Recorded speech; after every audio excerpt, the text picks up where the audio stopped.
Welcome to another edition of the GreenBaje podcast. Thank you so much for joining us. As always, that is AJ. He is the green. I am Ken. I am the beige. And as you can see, we have some special guests with us this week. We welcome back family of the show, Ricky Nurse. Welcome, sir. Thank you. And of course, for his second time, we have the draft guru, Mr. Mark Thompson. Welcome, gentlemen. I feel very uncomfortable you calling me draft guru, but okay, I'll go with it. Now, of course, we are very glad to see you guys. And of course, this is a special time of the year. Now, the sporting world is abuzz with excitement because there's been a lot of activity in the last 7 days since AJ and I were just here.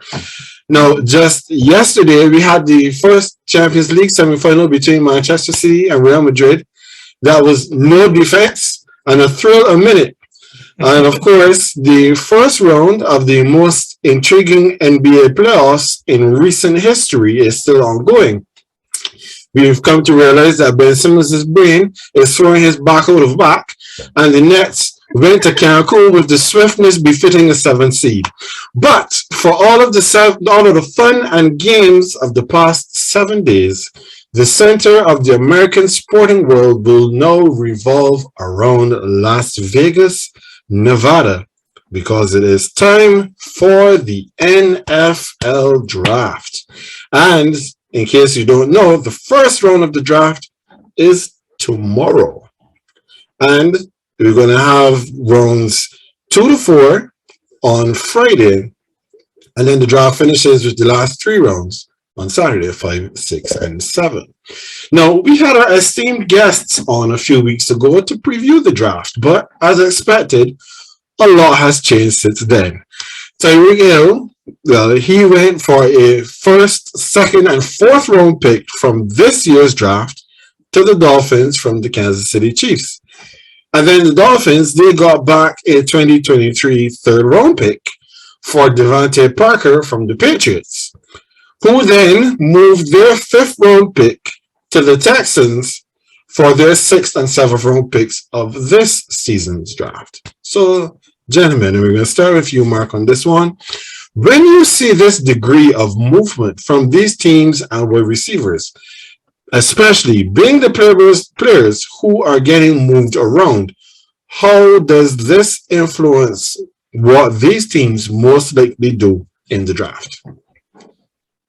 Well, in general, with that kind of movement before the draft and it's a little bit unusual, I think it says a lot about what they think about the draft, like how good the players are, especially in those areas coming out, and also, well, I mean, the draft is kind of deep, but not like deep at a high level. That's probably the best way to put it. It's like thick. It's like a thick draft, but it's not like a lot of blue chip players, a lot of high end players. I think that reflects that. I think also it's a copycat lead, and I've heard Ricky say this before, so I wanted to give him his props.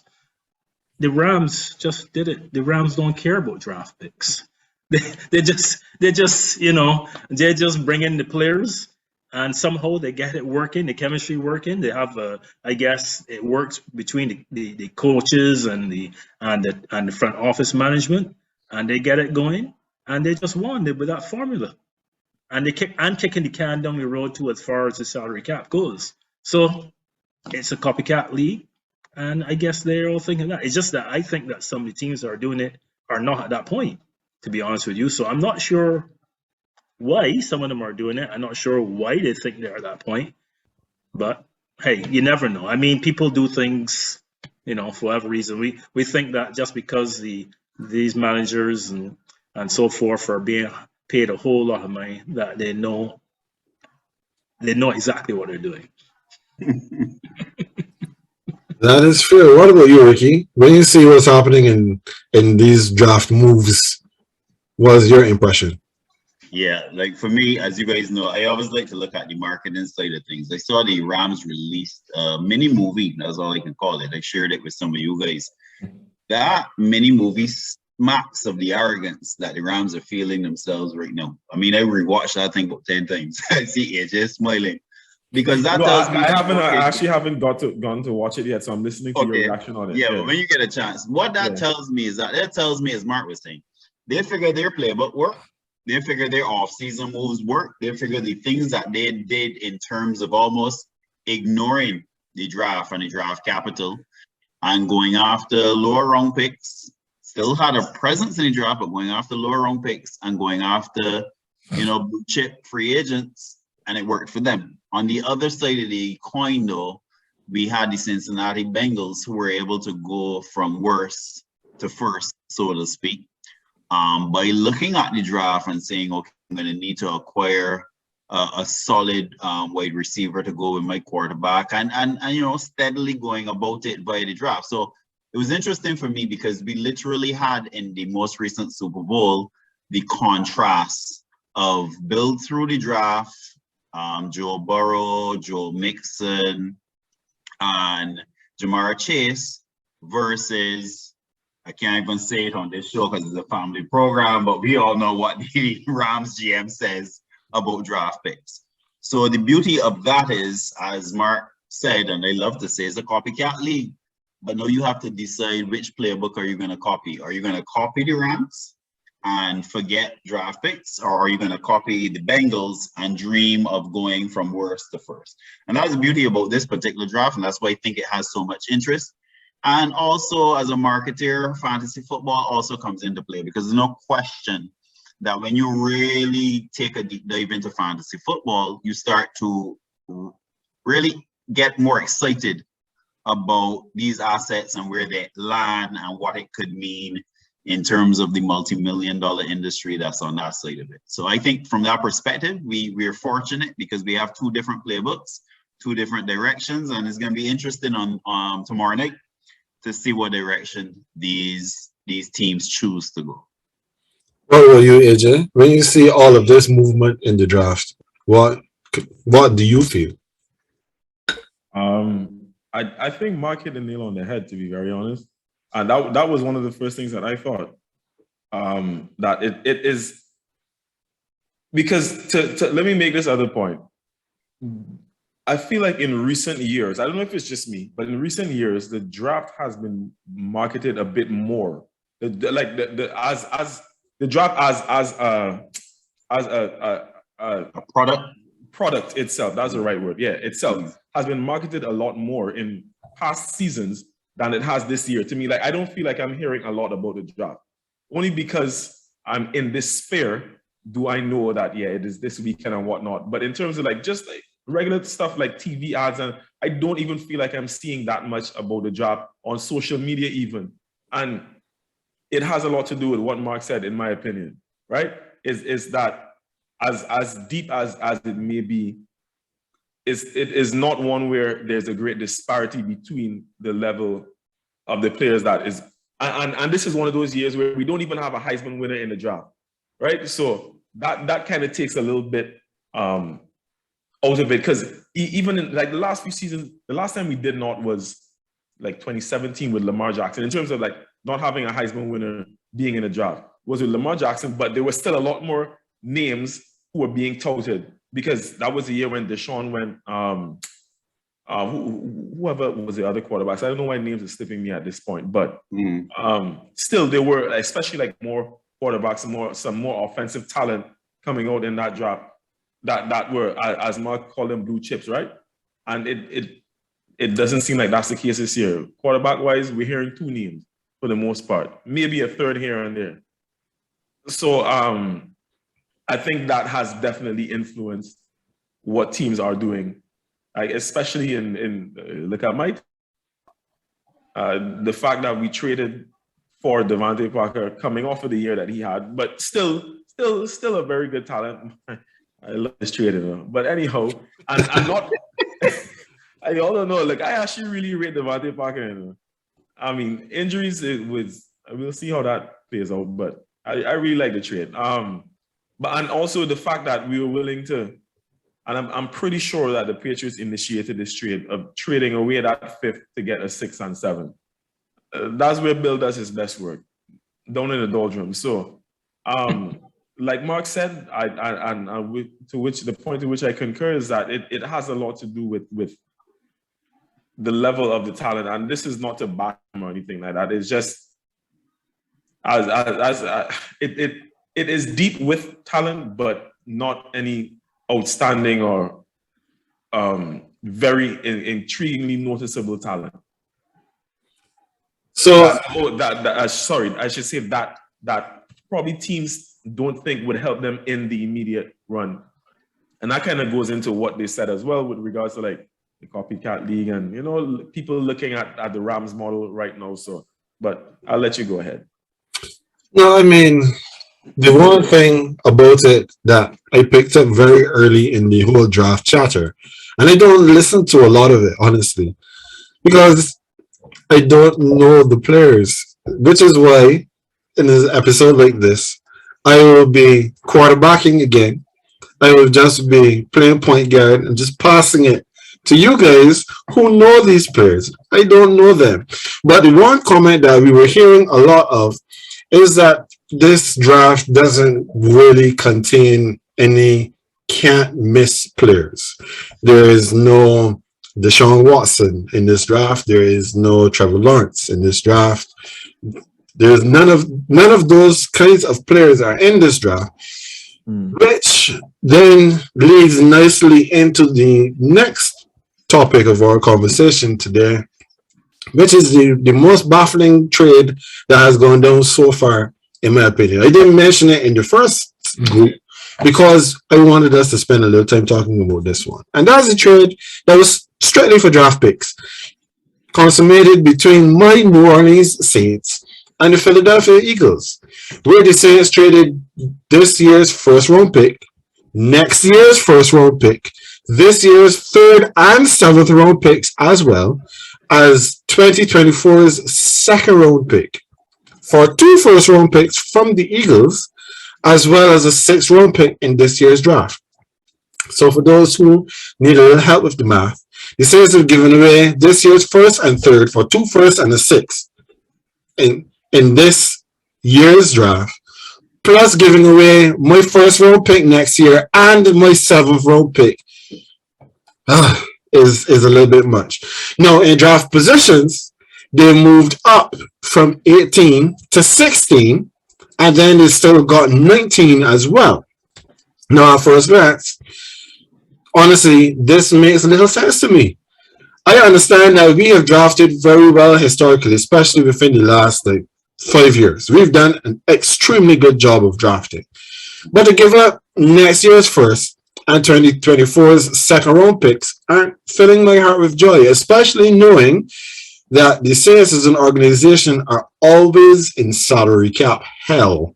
And the draft is the easiest way to get cheap labor. We have some holes to fill, not least of all at wide receiver.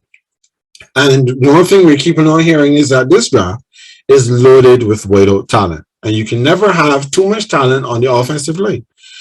But maybe I'm just looking at it from a position of ignorance and not understanding that there may actually be some gems in this draft. So, Ricky, tell me if I am missing something. Yes, sir. I think 2 things are at play here. You have a team in the Saints that are saying, listen, we recognize that we made some mistakes in one of the most important positions in the game, at quarterback position. And we want to put ourselves in a position that if there is a diamond in the rough in this draft, we have a chance to move up for him. And I don't think the Saints may be done in terms of the moving up. So I think from the Saints perspective, it is we have a team we believe can win now.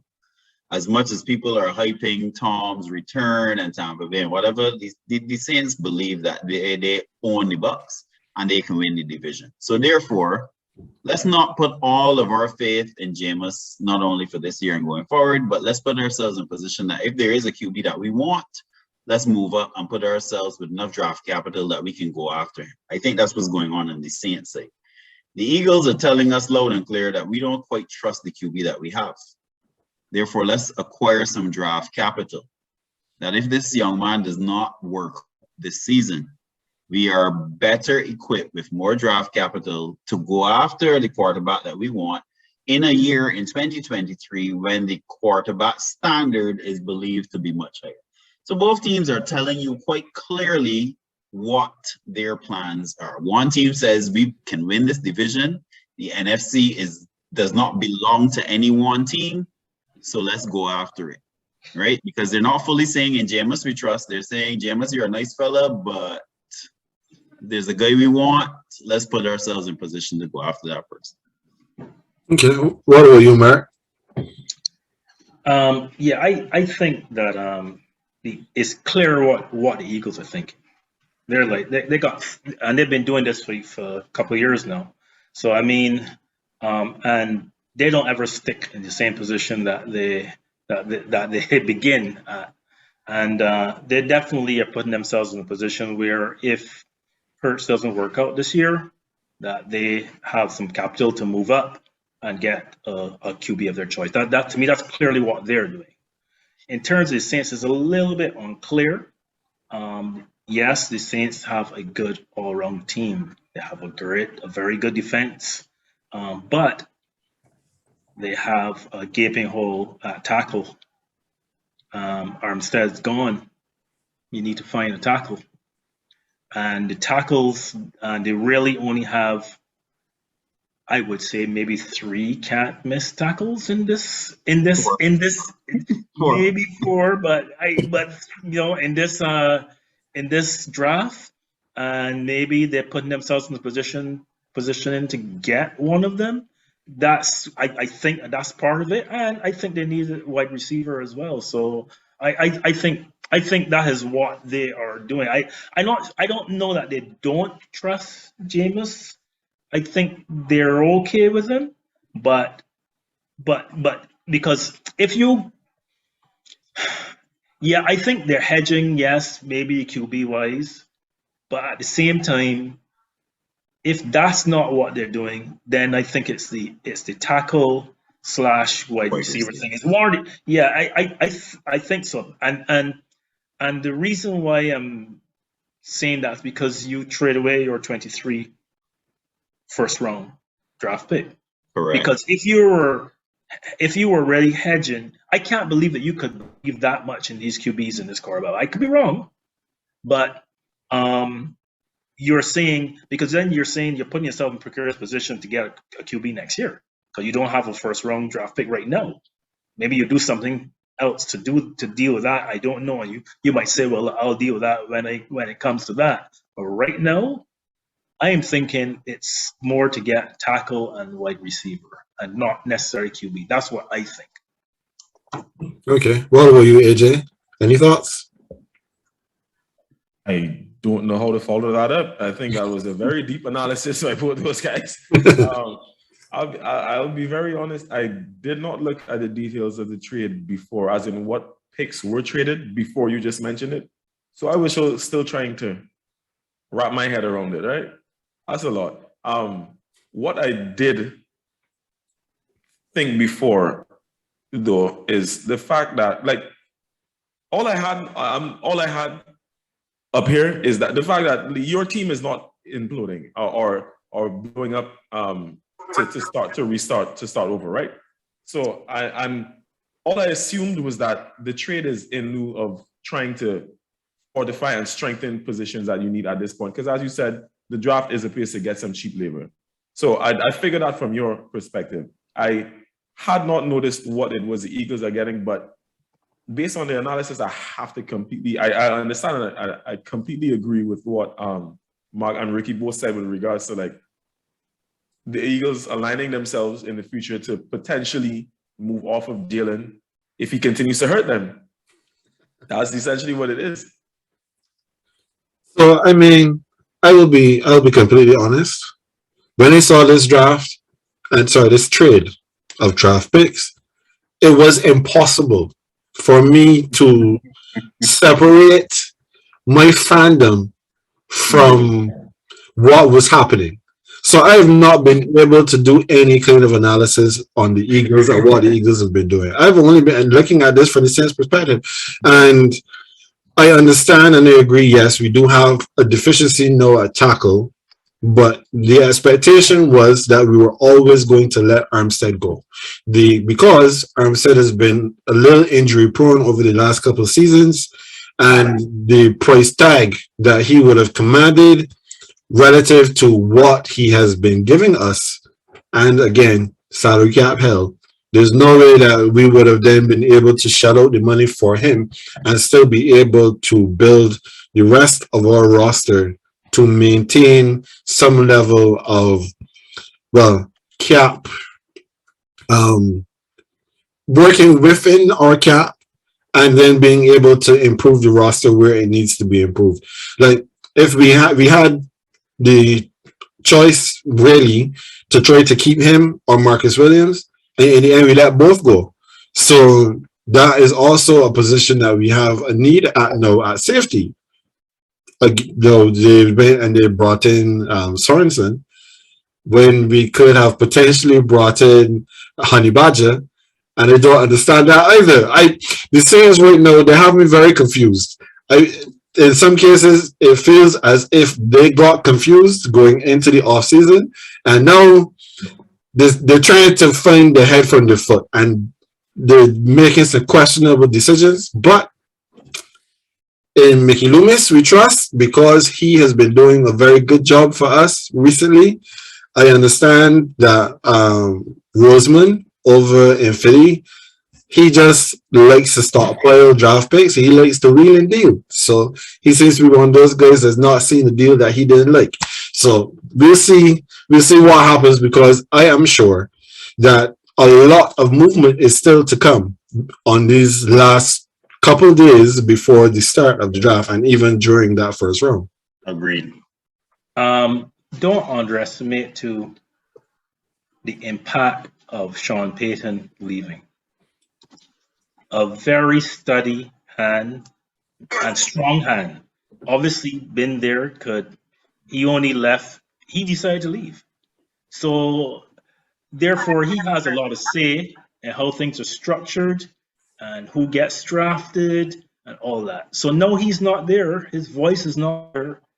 So there could be agreed a little bit of confusion because the new coach doesn't have that cachet,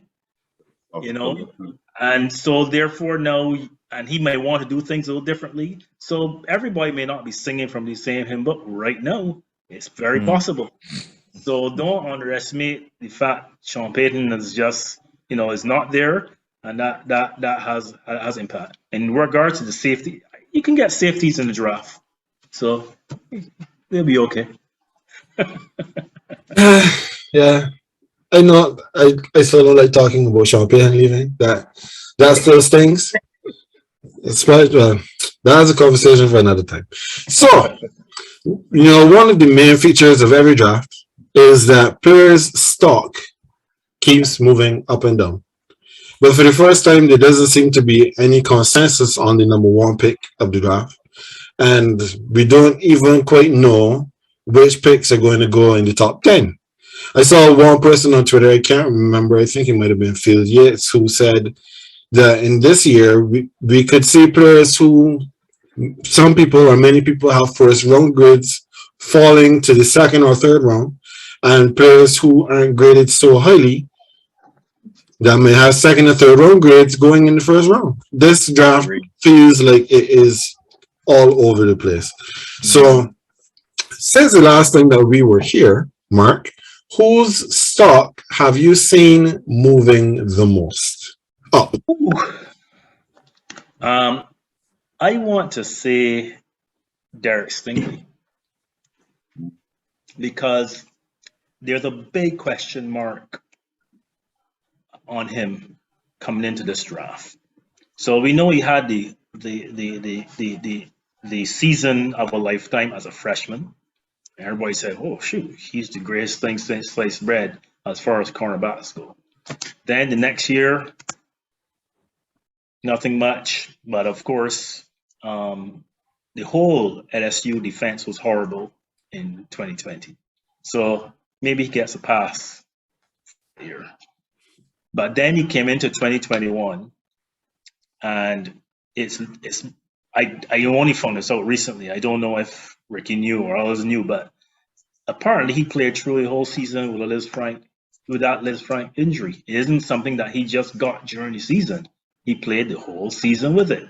So with that in mind, they say, well, okay, all right. So then he goes and tears up his pro day. And now that he tears up pro day, everybody's like, okay, well, you know what? This is the player from 2019. No, he got it. He had an injury, played through the injury in 21. The defense stunk in 2020. So you know what? Yeah. So right now, don't be surprised if he's picked within the top 5, in my opinion, based on what I'm hearing right now. And so yeah, I think he's the biggest mover in this draft right now, as far as going up. Okay. What about you, Ricky? I would go with Trayvon Walker from Georgia simply because when the conversation started, we heard about Georgia's defense as a unit. We didn't have individual players singled out as great or, like high draft capital players to the point of top 5.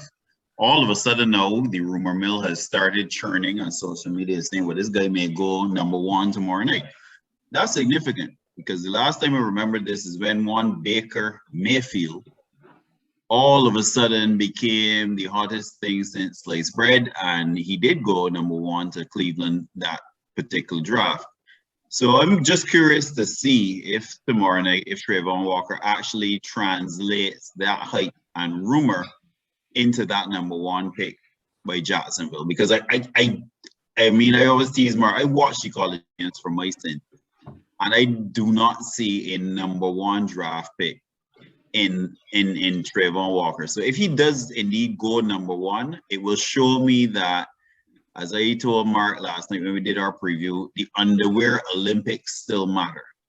Because anytime a player can just, put on that skin to nothing, run both on the field, make some plays, and then translate that into, maybe the mid-teens, and then translate that into number 1 pick, it will show me that the underwear Olympics still matter. So I'm very curious to see. But right now, all of the hype, all of the pundits are saying, look, this dude is going to go number 1. So I look forward to seeing if that really happens on Thursday. Okay. So then, of course, there's that side of the coin. That's the positive. Then there's always the negative. Somebody whose draft capital seems to be falling through the floor. So, Ricky, who is that person for you at this point? For me, I would go with Burks, the wide receiver out of Arkansas, only because at one point he was the number 1 wide receiver on everybody's board. Produced in the SEC, produced against top flight teams like Alabama. Everyone was saying, okay, this is our number 1 wide receiver without a doubt. And again, a funny thing happened at the underwear Olympics. Ran a 4.53. Guys kind of said, oh, wait a minute. Maybe this guy is not Deebo Samuel. Maybe, this guy is someone else. And now you are seeing people put out their top 5 wide receivers, and sometimes he's not even in it. So it's going to be interesting to see where he ends up.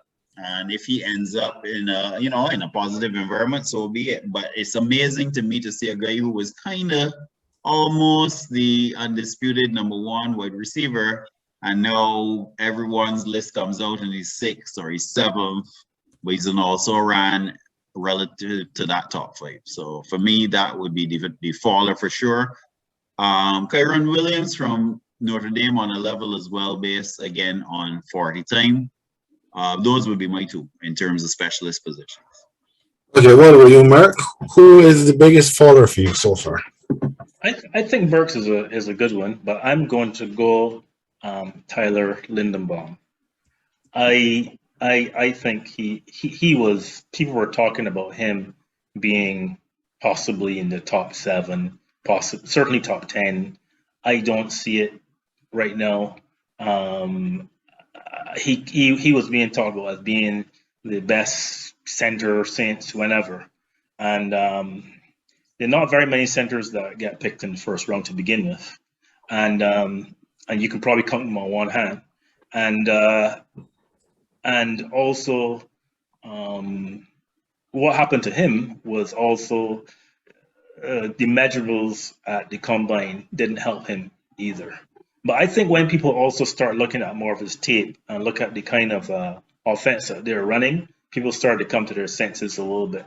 But he's a sort of a spread, zone kind of scheme. And so, I mean, he's a center at 290 pounds, a little bit slightly undersized with T-Rex arms. So he may have good technique, but if you've got short arms, that's not going to be helpful to you.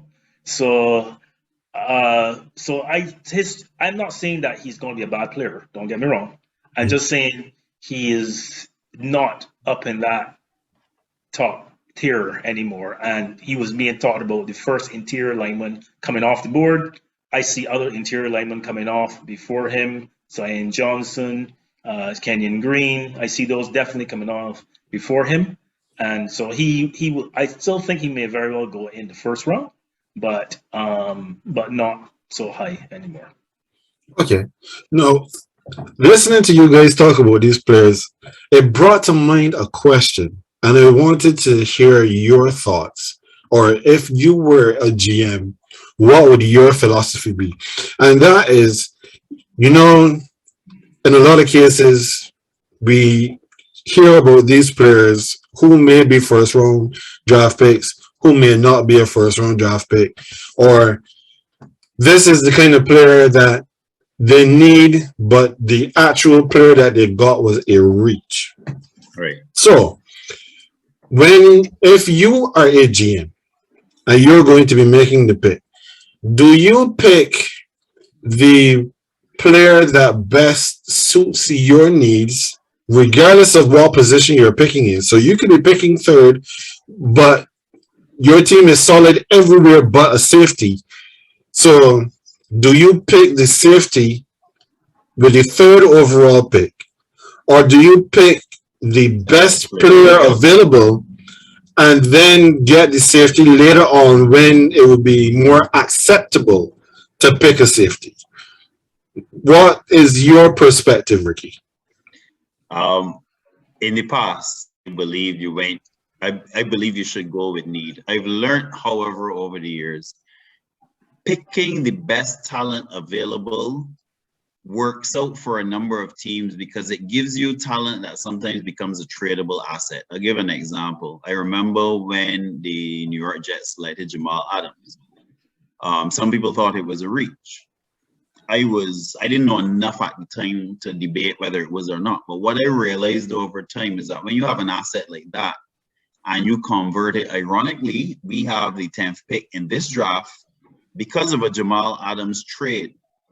So I learned over time that some GMs say, look, you pick best player available because you don't know if in year 3 of that rookie deal, you're going to need to convert that talent into another asset and give yourself some draft capital. So over the years, I've thought that you go with the best player available at that level, like you say, Ken, because you don't know what's going to happen and you don't know if you're going to have to convert that into something else that may give you more capital to fill a need at a time. So certainly over the last 4 years, my mindset has changed. And if I were the GM, I would go with the best talent available regardless of position. I'm sure that Mark has a different view, but that's what I would do.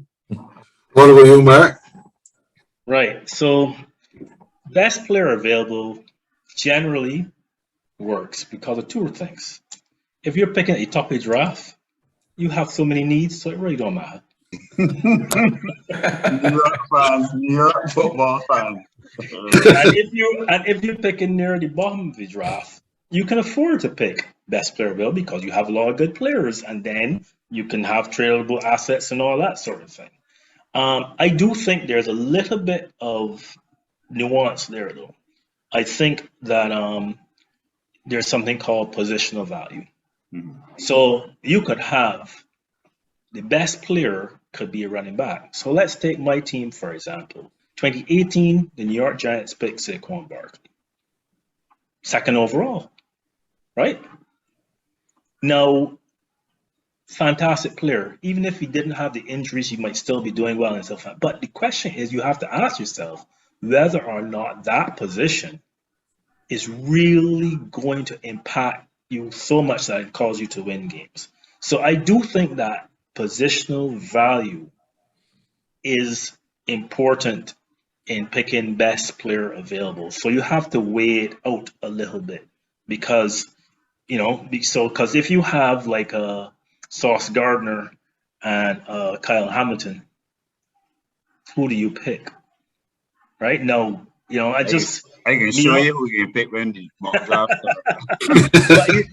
but you get I think there's a little nuance in there in relation to positional value. Now it also comes down to scheme.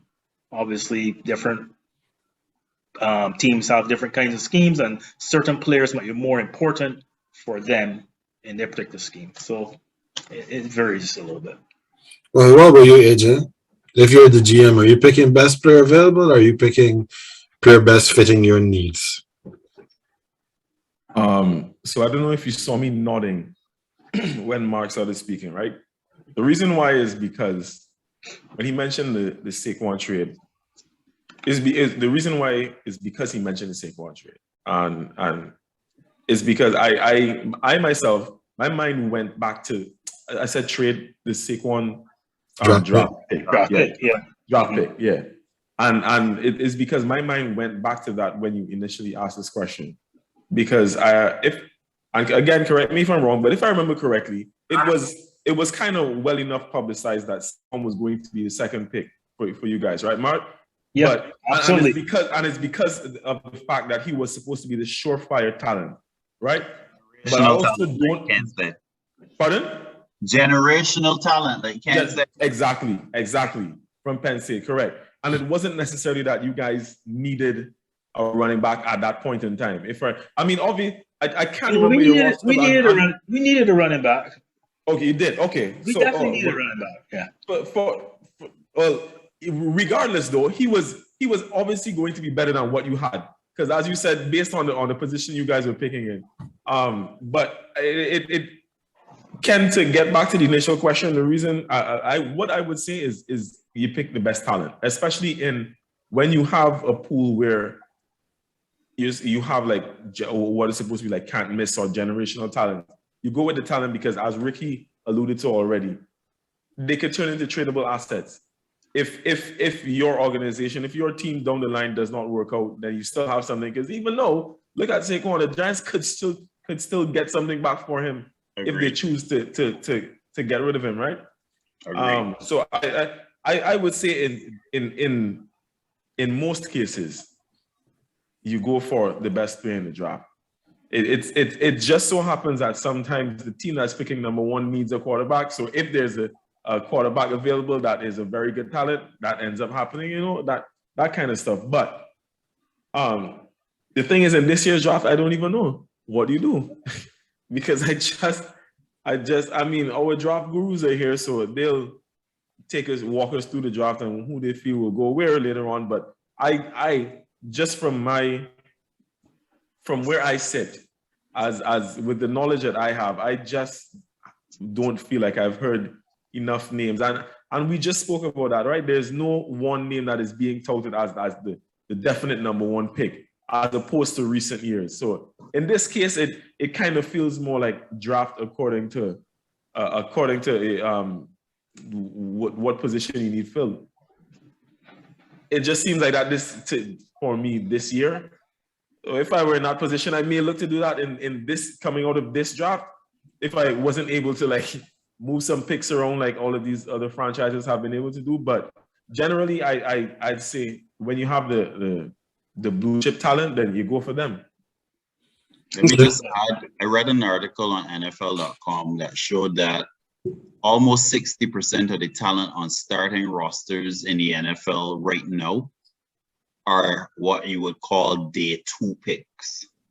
So the article was showing you that as much as we obsess with the day one and the first round, The article was showing you that a lot of those players don't pan out, and that the majority of rosters in the NFL are made up of what takes place in round 2 and 3 in draft. It was just very, very interesting to see. Right? So the person was saying, look, as much as people can have these draft parties on Thursday night, these rosters are built based on what happens on Friday and to some degree on Saturday.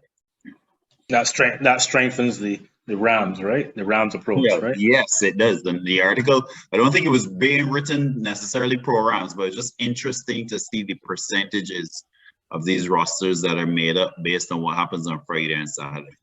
I mean, a QB is a very good example of positional value, because clearly a lot of QBs get taken in the first round, and they're definitely not necessarily top first round talents. You know, I'm gonna take my team as an example again, so nobody can shout at me.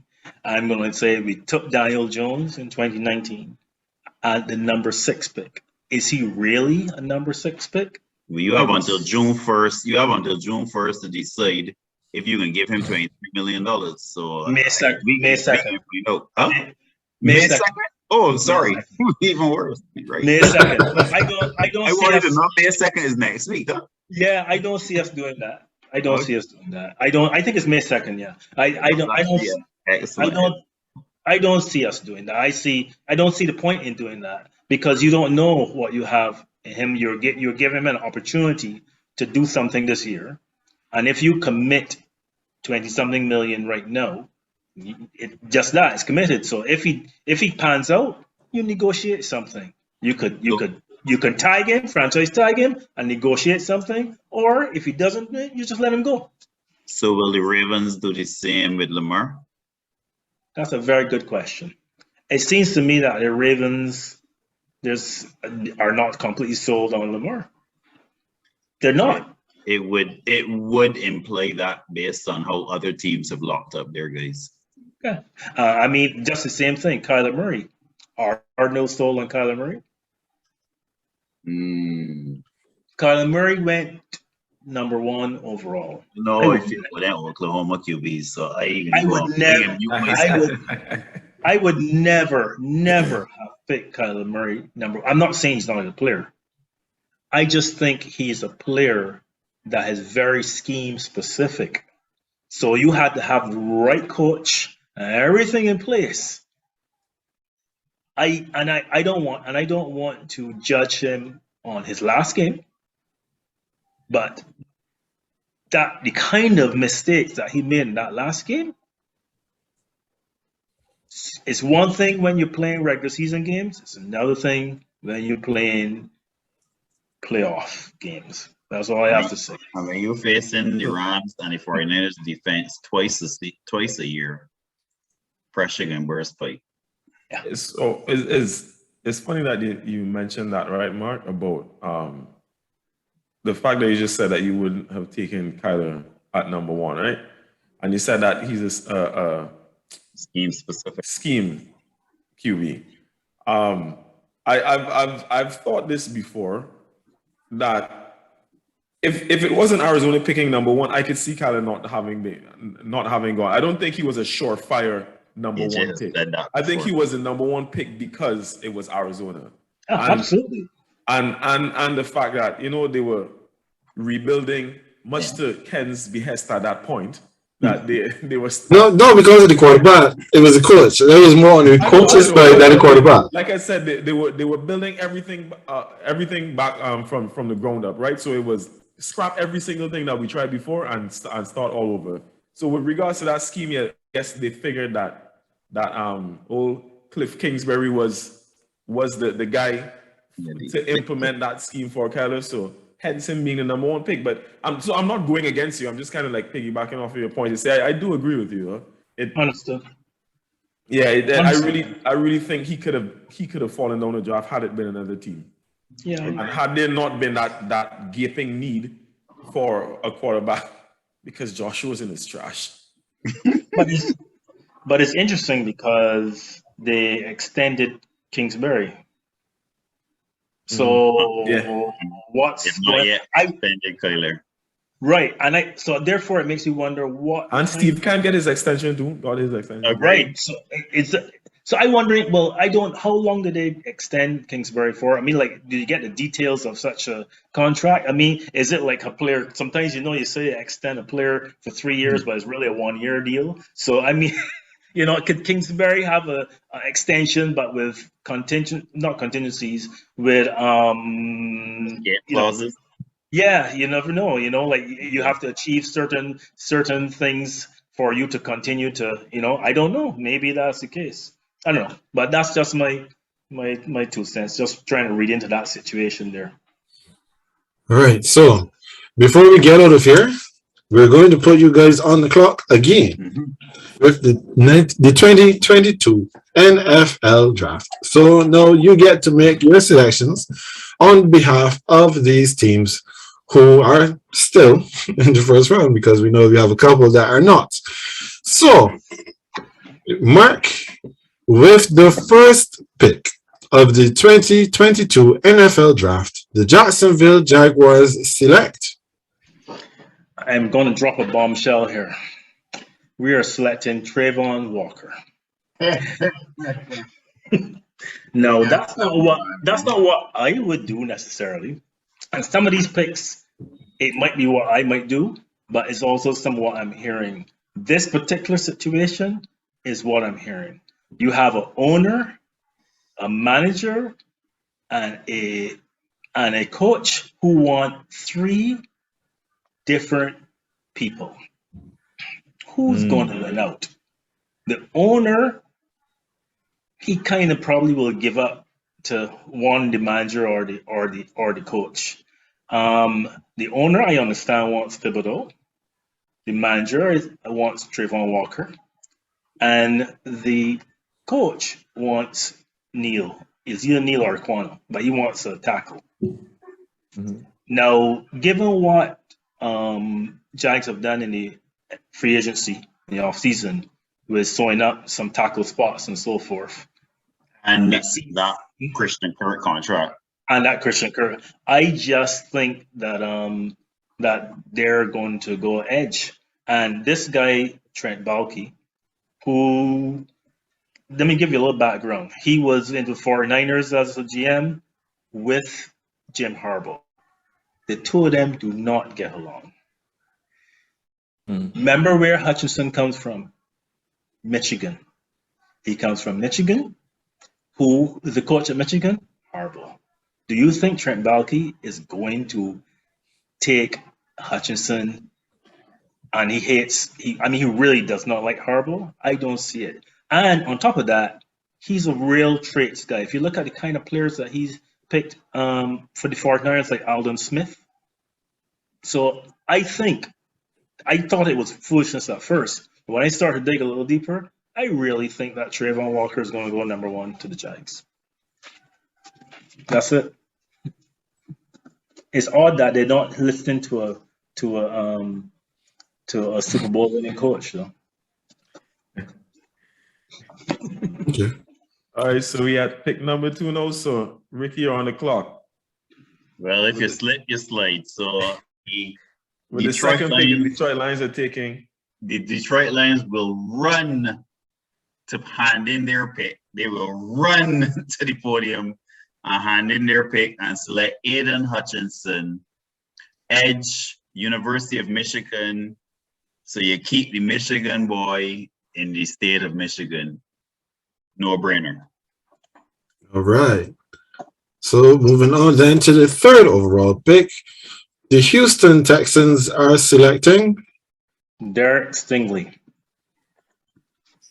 I told you he was a big mover, and based on what I'm hearing, they have worked him out quite a bit, and it seems to me that that's the direction that they're going to go in. It is one of the things that they do need. They could go with edge, they could go with tackle. I mean, they go anything really, but I think they're going to go with Sting. That's what I think. All right, Rick. So with the fourth pick, we have your New York Jets. This is My New this York ought to Jets, be interesting. my New York Jets are going to run to the podium and select Kayvon Thibodeau, edge, Oregon Ducks. And following up that fourth pick, Mark, your New York Giants are selecting.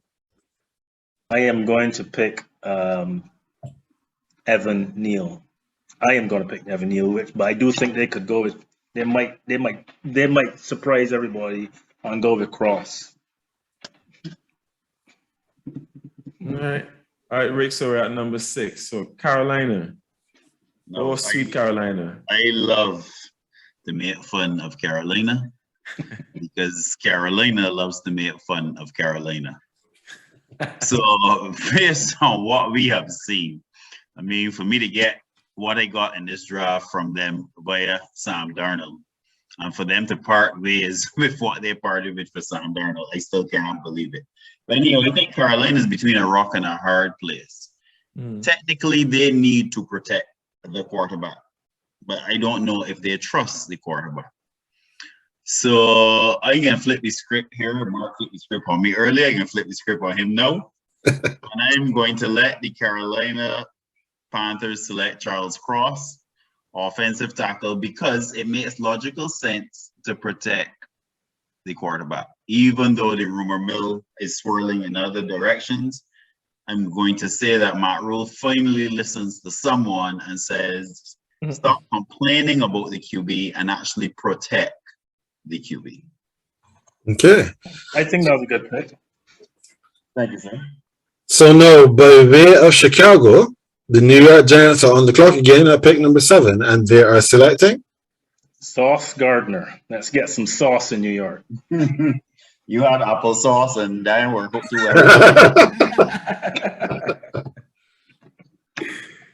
All right. So we're at pick number 8. So Ricky, the Dirty Birds are going with who at 8? You of all people know that the Dirty Birds have a way of fumbling a lead. They have a way of taking a positive situation and messing it up. So there's so many things that Atlanta need. Let's start there.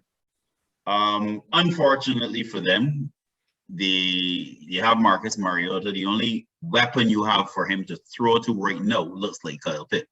So I'm going to say Garrett Wilson, wide receiver, the Ohio State University, on the basis that if you don't give Mariota someone to throw to, then you're wasting time. So the first wide receiver off the board, Garrett Wilson, wide receiver, Ohio State. All right, and now with the 9th pick, the Denver Broncos have given away their pick to Seattle. So the Seattle Seahawks are selecting. Well, I can't believe that he fell this far, but be going with Iquanu. Icky. Tackle. They need a tackle. They need a tackle for sure. And it's also a best player available. He's real good. I could have picked him at 5 even. Yeah, Seattle have a lot of needs. Yeah. All right. Well, speaking of Seattle, so they traded their 10th pick. Ricky, this is you again. It's your Jets. So your second pick in this draft is going to be who? You're going to go to London and select Drake London, wide receiver, USC Trojan, a man that was able to be productive on a team that had Amon Ross and Brown, on a team that had who was the other wide receiver that was with the Trojans at the time? I think the wide receiver at the Colts. I think he was at the USC. Pittman? Yes, Pittman. Michael Pittman as well. So we can go with Drake London. We can get some size to go with what we have with Elijah Moore. And again, it's all about giving the quarterback some options. So Drake London, wide receiver, USC Trojans. All right, and now the Washington Commanders. They are on the clock at number 11, and they are selecting who? Well, they're in the NFC East, and I would love to give him the worst receiver on the board. But unfortunately, I have to play fair. So I'm going with Jameson Williams. They definitely need a wide receiver. And in my opinion, he could be the top wide receiver in the draft. And he did need somebody to pair with Terry McLaurin. That's how I pronounce it, McLaurin. McLaurin, right, there you go. So yeah, I go with Jameson Williams. All right, so now we get to pick number 12, and it is the Vikes. Yes, so Rick, Vikings. Going with them? Yeah, they're gonna go for a safety out of the University of Notre Dame. Kyle Hamilton. I could have definitely see that one coming. Yes, that definitely fits. All right, so Cleveland, they've given away the farm to bring in Deshaun Watson. So now Houston has Cleveland's first round pick at number 13. So Houston selects. Yeah, Houston selects. They took Stingley. Yeah. So they do need edge, and I really like this guy. So we're gonna go with Jermaine Johnson.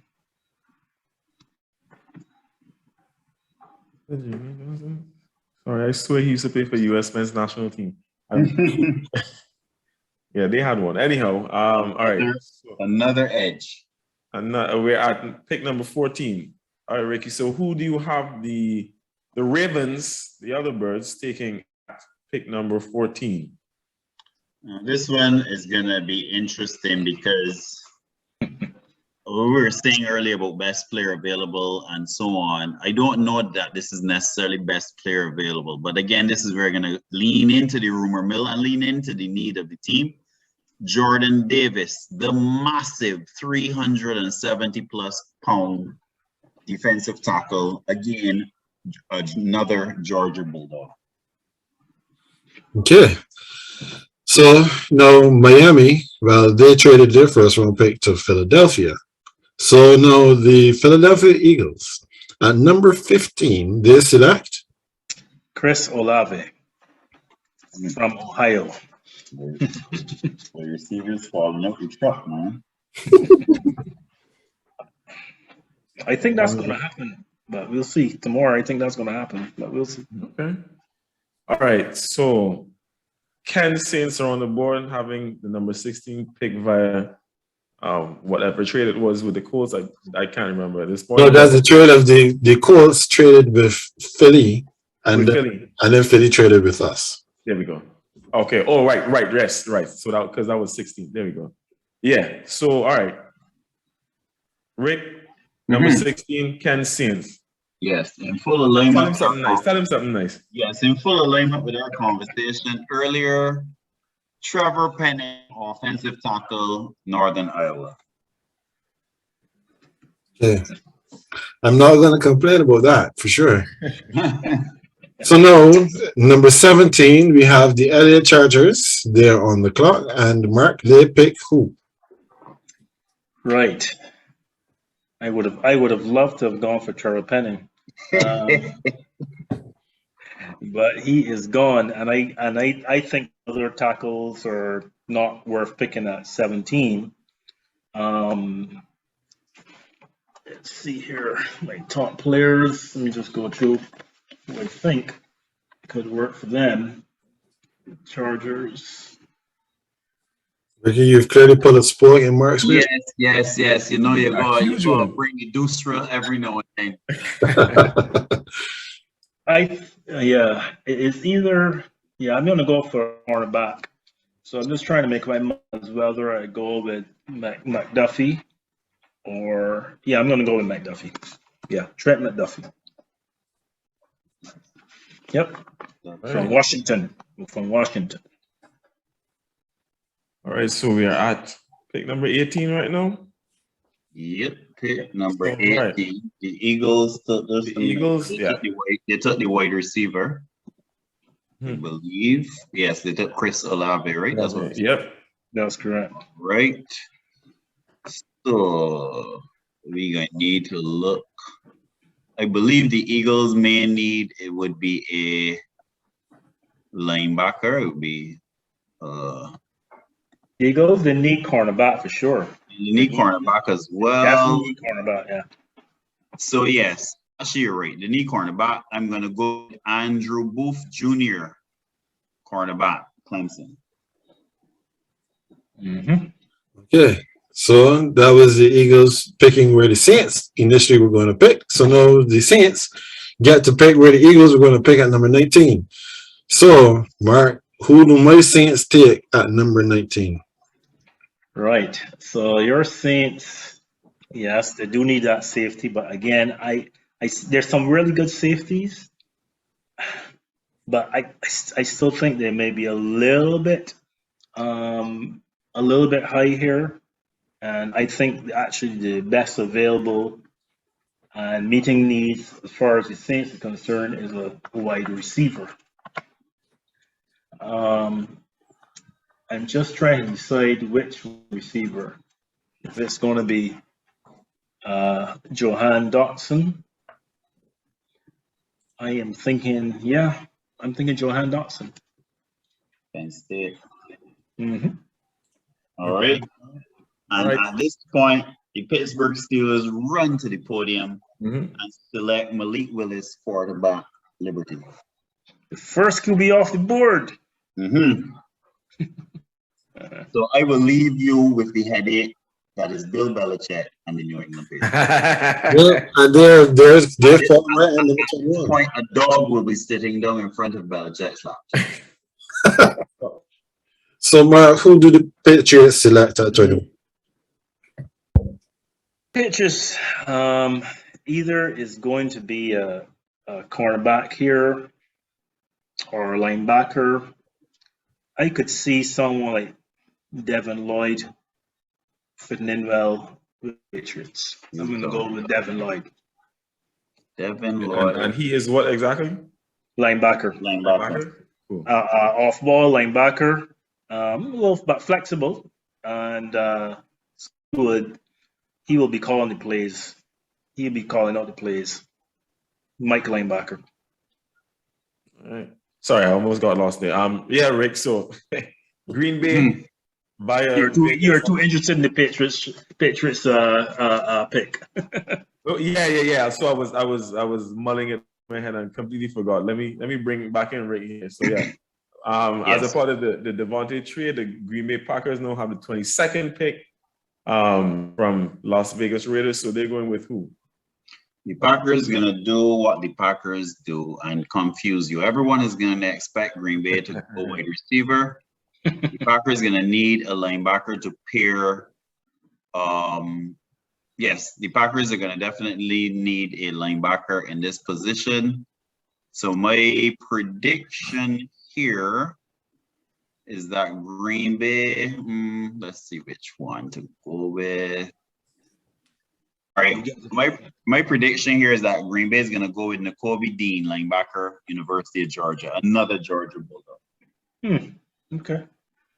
Right. So now from the frozen tundra, we head over to the desert, and the Arizona Cardinals are on the clock. And with the 23rd pick of the 2022 draft, the Cardinals select. Cardinals. I am going to. I'm in two minds here about edge or cornerback, but I'm going to go with Boye Mafe. Edge. All right. All right. I like that. From the desert to the south, my current home city. All right, Rick. What are the boys and Jerry going to do with this 24th pick? Over the years, that offensive line has eroded. You want me to write it? I write it down already, Ricky. Zion Johnson, offensive lineman. Dallas has to start to rebuild that offensive line. Okay. So now we go to the two-time champion of the AFC East, the Buffalo Bills. That wasn't necessary, you know that, right? Lobo Wednesday. This is the 25th pick of the 2022 draft. The Buffalo Bills select Devontae Wyatt. Wow. Interior defensive lineman. I'm better than Jordan Davis too. Rich get richer. All right, so then we are at Tennessee, the Titans. Remember the Titans at 26. Rick, who are the Titans selecting with the 26th pick in the 2022 NFL draft? This one is a bit of a no-brainer for me because they too need to work on their offensive line. There's a young man, only a sophomore, Tyler Smith, offensive lineman, University of Tulsa. He has been mocked to the Titans in so many drafts the last few weeks, and he's one of those picks that simply is not moving. Everyone is put him to the Titans, so I'm going to. Yeah, he's moved up a bit on the draft board for sure, too. Agreed. He's been a mover. Yeah. All right, so now we go over to Tampa Bay. The 27th pick, the Tampa Bay Buccaneers are selecting Christian Watson, wide receiver. Wow. Interesting. 6'4", good route runner. He has a couple drop issues, but I think that could be coached out. But he's got everything. He's fast. He's big. He, 4.3 speed. Hey, at 6'4", yeah. He's essentially the Antonio Brown replacement without the drama. All right, so then at 28, we are back at Green Bay. So Rick, Green Bay at 28, where do they go? They grudgingly select a wide receiver. You know they don't want to do it. You know it's not in their DNA, but they really need to address it. And they select the falling Treylon Burks, wide receiver, University of Arkansas. Yeah. Right. So now with the 29th pick, we have the Kansas City Chiefs, who got this pick from the San Francisco 49ers. Now, I've been hearing that the Chiefs will be looking at a wide receiver here. So, Mark, do you agree? Are the Chiefs taking a wide receiver at 29? Nope, I don't think so. They also need a safety, right? They need not only a safety, but a safety that is very flexible, right? Someone who can do a lot of things. So I'm going with Daxton Hill. He can play slot corner. He can be your new what's the guy's name? Honey Badger. Honey Badger. He could be your new Honey Badger. So I'm going with Daxton Hill. All right. Well then, I will leave Ricky to choose the wide receiver. Yeah. I was just about to ask you that, Ricky. They didn't take it at 29, but when you have back-to-back picks, it really doesn't matter, no, does it? Are the Chiefs going to go with a wide receiver with the 30th pick in the draft? I say no. I say the Chiefs are going to look at what Ken was suggesting earlier and say, let me get an asset that is valuable at this particular position, at this particular, point in the draft. And they're going to go with David Ojabo to some damaged assets because he tore his Achilles at his pro day. Defensive end, University of Michigan. Would have gone higher had he not torn his Achilles at the Michigan play. Interesting. So Kansas City does not pick a wide receiver in this first round. All right. So now to the losing Super Bowl finalists, the Cincinnati Bengals.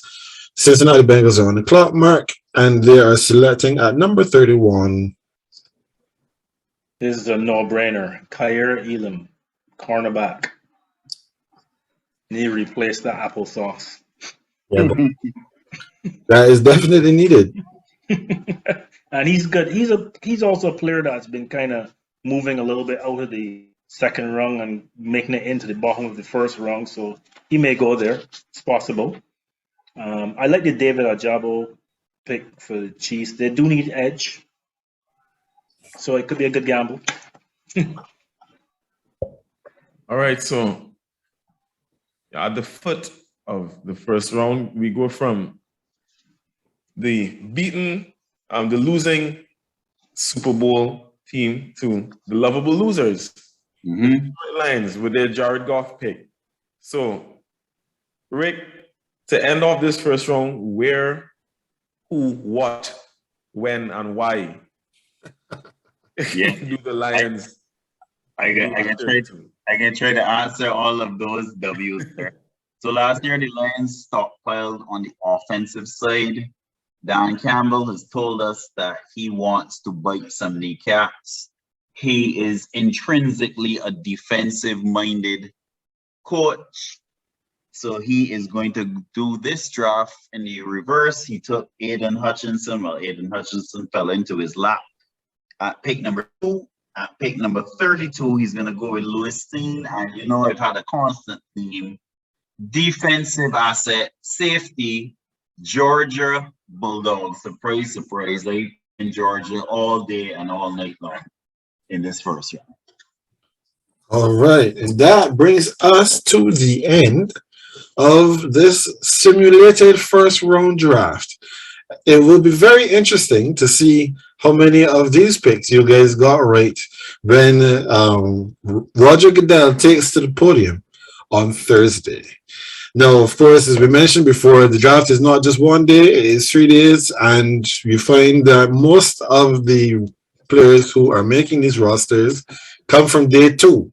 So maybe Friday is the day that we should pay more attention to than Thursday, because Thursday is the guys that get a lot of money and then sometimes don't pan out.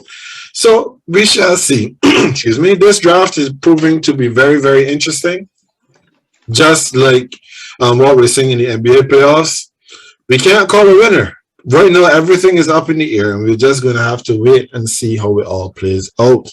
Now, before we get over here, just one matter of housekeeping. AJ and I will be with you on Sunday afternoon. On Sunday, we are going to be going live on Instagram. Depending on where you are in the world, that could be 1 p.m. where I am in the Mountain Time Zone, 2 p.m. where he is in Central, or 3 p.m. on the East Coast and the Caribbean. There's a lot of stuff happening in the NBA playoffs. We haven't touched on anything really today, except for what I mentioned in the opening. So that is, we're going to be getting into some stuff on Sunday. So come join us at that time. Of course, we do want to thank you, our guests, as well. Mark, we definitely appreciate your insight. Ricky, it is always great to have you with us.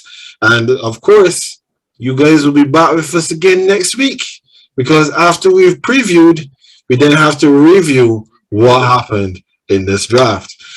Any parting words for the folks before we get out of here? I would just say we didn't simulate teams trading down, but the rumor mill is also churning that some of these teams are going to be looking to trade down. Mark and I always say it's hard to do if you don't have people who are willing to trade up. So I think what may happen is that teams will have to wait until panic sets in. If you notice, we just did this simulation and there was only one quarterback going in 32 first round picks. Mm-hmm. I don't personally think that will happen, because I don't think that teams have the patience to see talent and leave it alone at the quarterback position. So I think what may happen is that one or two of these teams, it may well be our beloved New York teams, may find a trade partner who wants a Malik Willis, who wants a Kenny Pickett, who wants a Matt Corral, because somehow they've convinced themselves that somebody else wants them, and they may panic a bit and we get some movement. So we'll see how it goes. But I don't see NFL teams that are in need of a quarterback being disciplined enough, certainly those that are 16 and below, being disciplined enough to not want to move up and take a chance on one or two of these quarterbacks. Yeah, I agree with that. Yeah, we only pick one quarterback just now, and I don't think that's going to be the case. I think probably 2 or 3 are going to come off, and yeah, 2 or 3 are going to come off. I think so, and maybe also someone right at the top of the second round. But it's interesting. You have 8 teams with multiple picks, right? I mean, that's unheard of. 8 teams multiple picks. I did hear a rumor that the Giants might do something that people are not predicting with their 5th pick. I don't know what that is, Doesn't sound very good to me. Sounds a bit ominous. Yes, No, I guys, I will start to record when he starts I'm throwing like- things. On Thursday night when Mark starts throwing things, I will record it and send it to you, Ken and Ed. if you told me the 7th pick or something, I can understand the 5th pick. Like, And I'm starting thinking the only odd thing that I could be thinking of is picking a wide receiver. And that's possible because think about it. The Giants have Kenny Galladay they can get rid of next year. Shepard's on 1-year contract. Tony is playing the fool and he may not be around. So all of a sudden, and Slayton could be traded even this year for salary cap purposes. So when you think about it, Giants may very well want a top-notch wide receiver. So you never know; it could happen. The only thing I regret, gentlemen, is that we didn't have a recording of AJ the night of the draft when the New England Patriots selected N'Keal Harry. Instead, I won't even call his name. I will just leave it alone. When they selected N'Keal Harry, I won't even instead. If there's one thing, one memory I would love you to continue to carry with me, Rick, is that night. It is that night because I know it's ingrained in your memory. My reaction on that boy, look, it still haunts me. It still haunts me.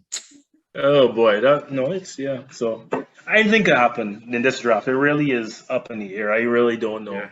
I'm very interested in seeing what happens come tomorrow night. Let me also say, guys, that it is a good feeling to know that we're going to have a draft party on Thursday night where we are around each other for the first time in 3 years. I need to add that. That's true. That's a fantastic note to end this week's episode. So for those who've been with us all the way through, we thank you for spending a portion of your day with us here at the GreenBaje Podcast. As always, that is AJ. He is the Green. I am Ken. I am the Beige, and we will see you next time.